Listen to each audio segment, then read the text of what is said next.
Today we're back here on the channel looking at some more Diablo Immortal, and what we're going to be doing today is looking over the website, seeing if anything has changed and all the details that they have available right now.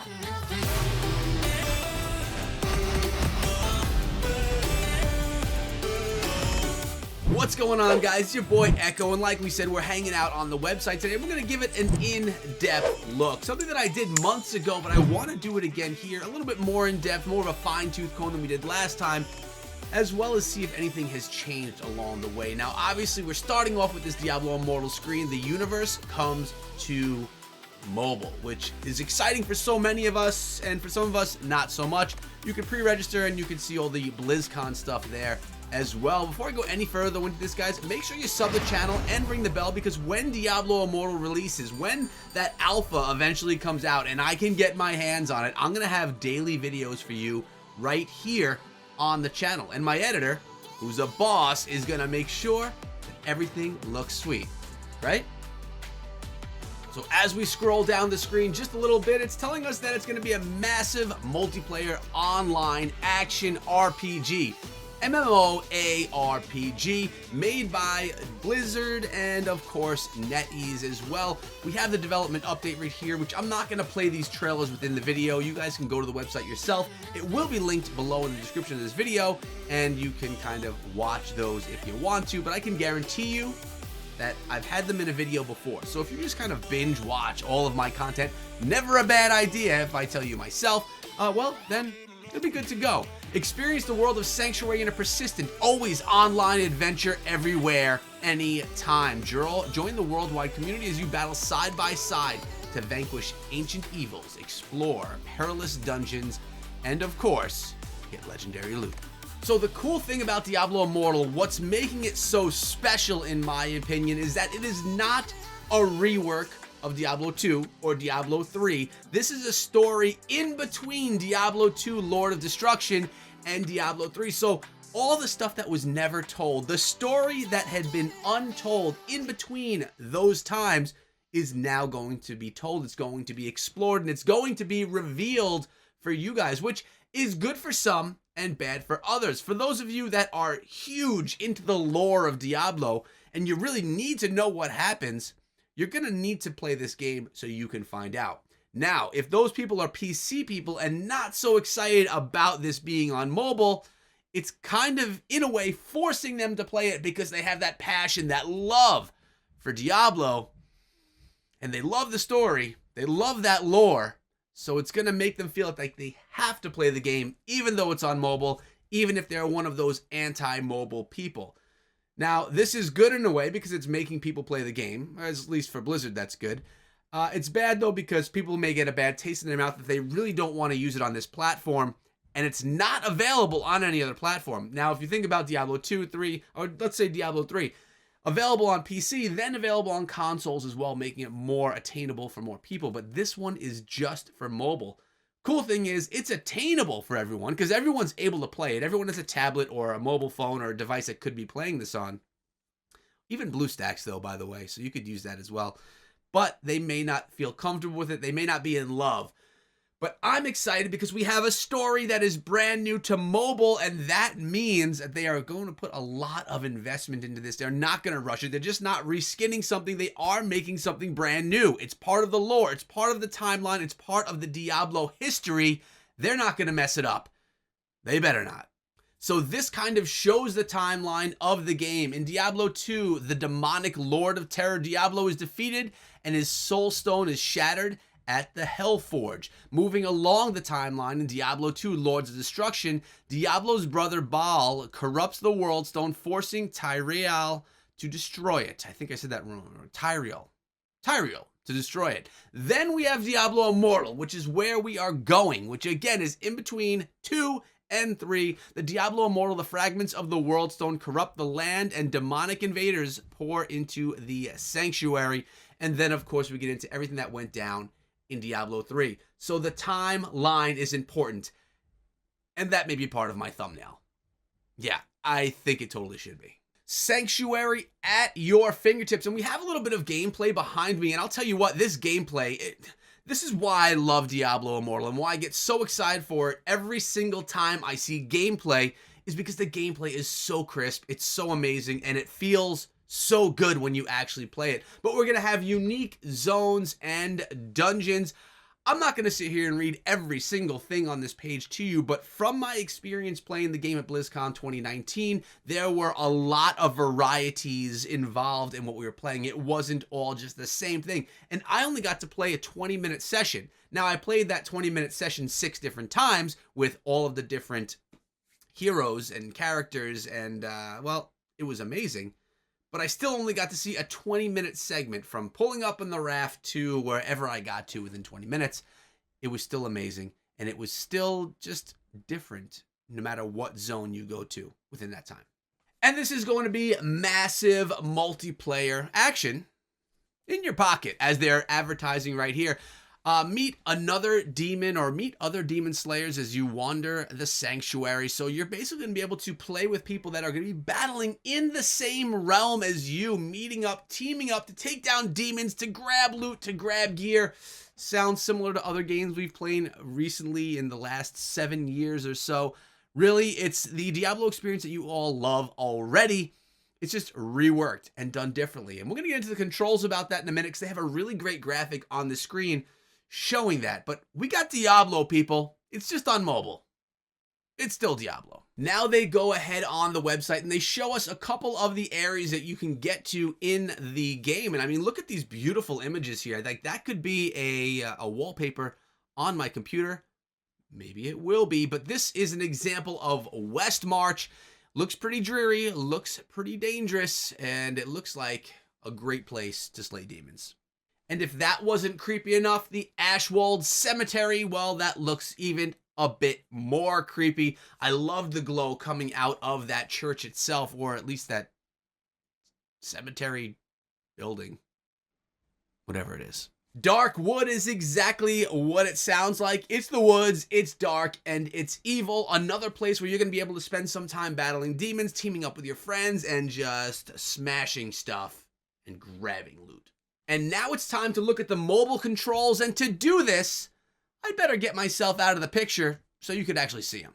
So as you guys can see on the screen, you have the main attack button, which was just being smashed. You have the special abilities along the outside with the number 25 on it. That is the heal. That's our healing potion, which is going to be able to be utilized throughout the battle when you have them. And notice right around the main attack button, there is that red bar. When that red bar fills up completely, that will allow you to use a super ability, which is going to have another button pop up next to those 3 on the left-hand side.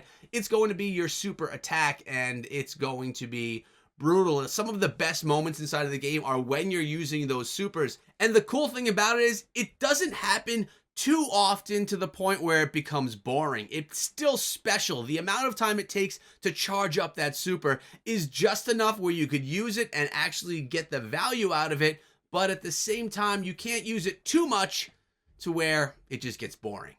But like it says on the screen, it's been designed for mobile, which means it's designed to function perfectly on mobile, which is exactly what we're looking for. We don't want a reskin. We don't want something that was just ported from PC to mobile. We want something built for mobile. Another great image right here of the controls, basically breaking down everything that we just talked about. We saw it in action now. Here's a good example of it in a stagnant form. It's a really nice control scheme, and it works well on mobile phones as well as on a tablet. Depends on where you're comfortable. For me, this game I'll probably play on my iPad, on my tablet, because I want to be able to see everything larger. But you know I'm going to play on my phone as well, because I'm just not going to be able to, I'm not going to get enough of it. I'm going to need to play wherever I go. Even if I'm like waiting at appointments, waiting online, I'll be playing Immortal. Now, as we get towards the bottom of the website, we get all of the classes available right now. Rise as a champion of Sanctuary, starting out with the Barbarian, a Savage Wanderer, and Mighty Weapon Expert. And notice there are 3 things underneath the Barbarian. The first one is going to be his hammer, and calls forth a massive hammer to smash enemies in front of you. Next up, we have the spear. Throws a spear that damages, pierces, and, well, basically just hurts those enemies.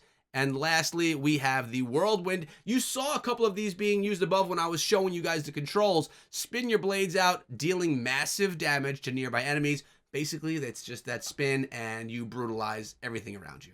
Next up, we have the Monk, a swift, sacred warrior, and a master of martial arts. Now, this is a class I don't typically play in these types of games, but maybe I will this time around. And looking at the first ability, it's the Dashing Strike. Dashes forward, moving through and striking any enemy in your path. All right, that makes sense. It's something we can see in action, of course. The Cyclone Strike, a spinning attack that pulls nearby enemies towards you, followed by a furious blast of energy. And lastly, we have the Seven-Sided Strike. Dashes rapidly between nearby enemies, dealing damage over 7 strikes. And we sort of saw that in one of the promo videos where we saw the Monk doing that action, doing that ability. And those are some of the motions right there. Pretty cool.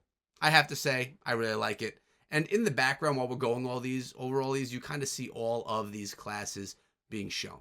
Next up, the Wizard, one of my favorites, a rebellious academic living conduit of arcane power. The first ability is going to be the Meteor, summoning an immense meteor that plummets from the sky, crashing into enemies, dealing massive damage. Next up, we have the Teleport, and that's something that we could really get used to using inside of the game, especially when you're just trying to get yourself away from the battle. Teleports through the ether to a selected location. Well, that's kind of self-explanatory what a teleport will do. But lastly, we have the Lightning Nova. Creates a wave of electrical energy, bathing nearby enemies in destructive lightning.